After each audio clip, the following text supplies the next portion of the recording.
जय मसी। आज 13 फेब्रुअरी 2020 तदनुसार 1 फागुन 2076 बिहिबार। आज हामी माथिल्लो कोठाबाट हेर्नेछौँ।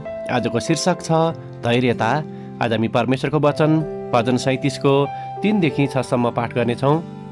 परमप्रभुमा भरोसा राख र भलाइ गर, त्यसरी देशमा रहेर सुरक्षाको उपभोग गर्नेछौ। परमप्रभुमा आनन्दित हौ र उहाँले तिम्रो मनोरथ पूर्ण गर्नुहुनेछ। आफ्नो मार्ग परमप्रभुलाई सुम्प, उहाँमा नै भरोसा राख अनि उहाँले यो गर्नुहुनेछ। उहाँले तिम्रो धार्मिकता प्रभात झैँ ज्योति समान र तिम्रो मामिलाको न्याय मध्य दिनको सूर्य समान पार्नुहुनेछ। आमेन। हामी जान्दछौँ उहाँलाई प्रेम गर्नेहरू र उहाँका अभिप्राय अनुसार बोलाइएकाहरूका निम्ति हरेक कुरामा परमेश्वरले भलाइ नै गर्नुहुन्छ भनेर लेखिका रोमी 8:28 यहाँ जोड दिनुहुन्छ। अनि लेखिका आफ्नो अनुभवलाई यसरी वर्णन गर्नुहुन्छ।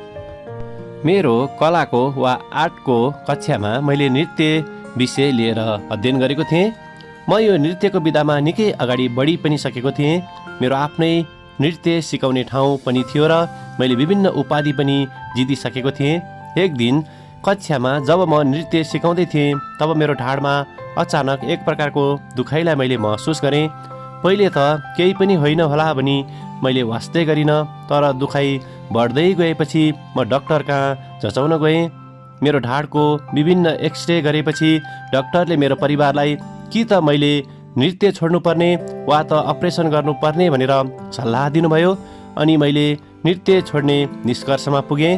यो निर्णय मैले मेरो जीवनमा लिएको सबैभन्दा कठिन निर्णय थियो।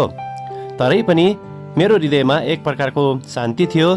त्यसको 1 महिनापछि मैले शारीरिक र भावनात्मक चुनौतीहरूको सामना गर्नु पनि परेको थियो। जसै मैले मेरो विगतका इच्छा र योजनाहरूलाई परित्याग गरेर अगाडि बढ्दै थिएँ, मैले येशूमा नयाँ सम्बन्ध गाँच्ने र उहाँको प्रेमलाई अनुभव गर्ने मौका पनि पाएको थिएँ। मेरो जीवनको सबैभन्दा खुसीको क्षण चाहिँ यही नै थियो। अनि मैले महसुस गर्न सकेँ कि मेरो आनन्द र शान्ति मैले नृत्य गर्दा होइन तर परमेश्वरबाट आउँदो रहेछ।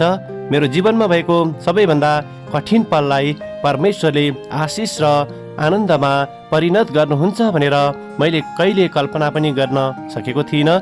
हरेक दिन म यही सोध्दछु कि यदि मैले सबैको इच्छा विपरीत अरू नै कुरा छनौट गरेको भए मैले यो आशिषको अनुभव कहिले पनि गर्न सक्दैन थिएँ होला।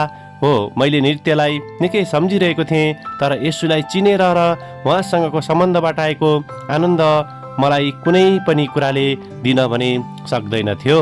आमेन। आजको विचार, परमेश्वरसँगको सम्बन्धले मेरो जीवनमा पूर्णता दिन्छ। प्रार्थना। प्यारो परमेश्वर, हामीलाई दिनुभएको सबै कुराको निम्ति तपाईँलाई धन्यवाद। हाम्रो निम्ति सञ्चय गर्नुभएको कुराको निम्ति हामीलाई धैर्यता दिनुहोस्, येशूको नाउँमा आमेन। आजको लेखिका राइली गोडजिन्जर, ओक्लाहामा, अमेरिका। आजको प्रार्थनाको विषय चोटपटकबाट निको हुँदै गरेका मानिसहरूको निम्ति।